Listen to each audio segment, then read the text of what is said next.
Hello les détectives, aujourd'hui on se retrouve pour un résumé du tome 12 des détectives Conan. Première enquête du tome, elle va concerner le professeur Agassa, Conan et le club des détectives boys ou club des détectives juniors en français. Alors le professeur Agassa emmène les enfants dans sa maison secondaire parce qu'il va y organiser une sorte de chasse au trésor. Il va faire croire aux enfants qu'un trésor est caché dans la maison, sauf qu'en réalité c'est lui qui l'a caché et c'est en fait une grande malle avec plein de jouets. Alors les amis de Conan finissent par trouver la malle et ils sont stupéfaits parce que les jouets sont totalement cassés et quelqu'un a complètement brisé la malle. Et on retrouve également dans la maison des fausses pièces de 1 yen. Donc Conan il commence à se dire que quelqu'un a habité dans cette maison et que quelqu'un en a appris quelque chose puisque les jouets ont été cassés. Et au fil de leurs recherches, les enfants vont tomber sur un réel code secret puisqu'il se trouve qu'il y a réellement un vrai trésor dans la maison. Ils arrivent à décoder ce code mystère et ça le mène au grenier de la maison où il va y trouver des faux billets.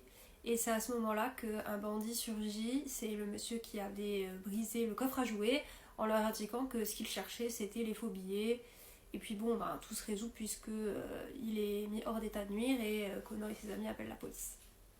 Deuxième enquête, là on va vraiment y trouver un élément intéressant qui fait avancer l'intrigue. On va se rendre dans une société de production de jeux vidéo car cette société veut produire un jeu sur Kogoro Mori.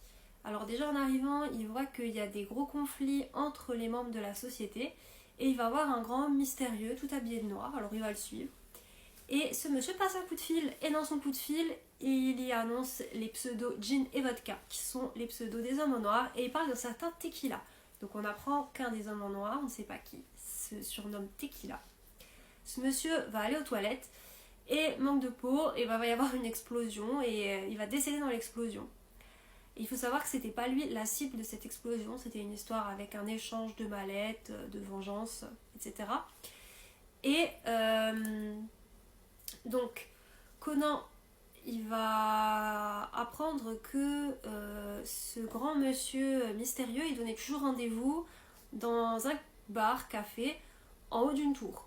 Alors il va s'y rendre et comme par hasard une fois que l'identité de cette tour, enfin on annonce oui ce monsieur il me donnait toujours rendez-vous dans ce café, et le bar explose. Donc Conan ne saura jamais si ce bar café avait un lien avec les hommes en noir ou pas, mais il sait une chose, c'est que il y a plus que 2 hommes en noir puisqu'il y a un certain Tequila. Et enfin, dernière enquête, donc Conan va participer à un grand jeu qui regroupe des fans de Sherlock Holmes. Il va y aller avec Ran et Kogoro Mori.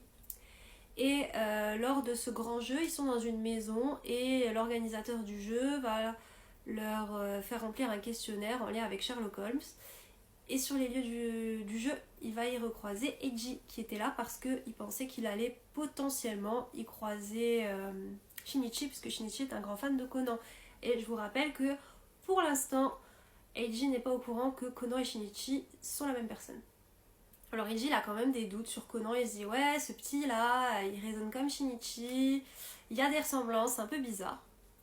Et bien durant la soirée, l'organisateur il va être retrouvé mort puisqu'ils vont le voir au volant de sa voiture, la voiture roule et la voiture tombe de la falaise et il va y avoir également une participante qui va être brûlée dans le garage et ça se finit sur le fait qu'on ne sait pas qui a fait tout ça. La suite de l'enquête aura lieu dans le tome 13 et en attendant je vous rappelle qu'il n'y a qu'une seule vérité. Ciao!